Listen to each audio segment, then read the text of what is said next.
FoodZen Kitchen is something that I started out of a passion and a need for just like healthy, wholesome foods. We started about 4 years ago, just kind of helping family and friends. And it's really just about getting healthy, whole foods on the table.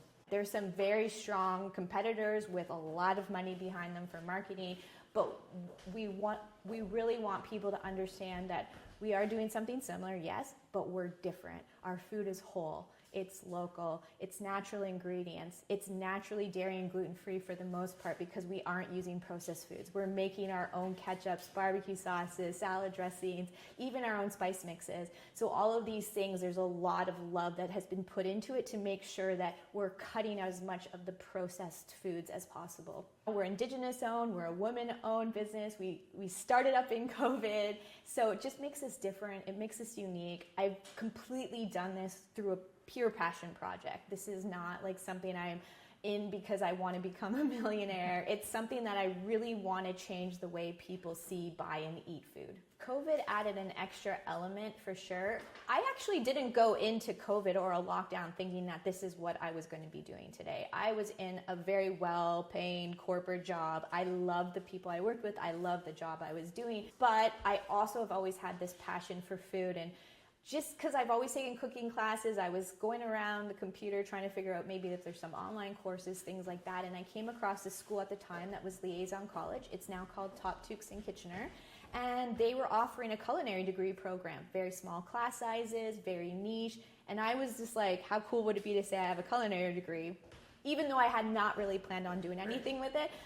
But I learned about personal chefing, and I immediately realized it's something that can be affordable to anybody. It doesn't mean you have to be rich and famous. If you're finding you're eating in or taking out 3 times a week, you can afford it.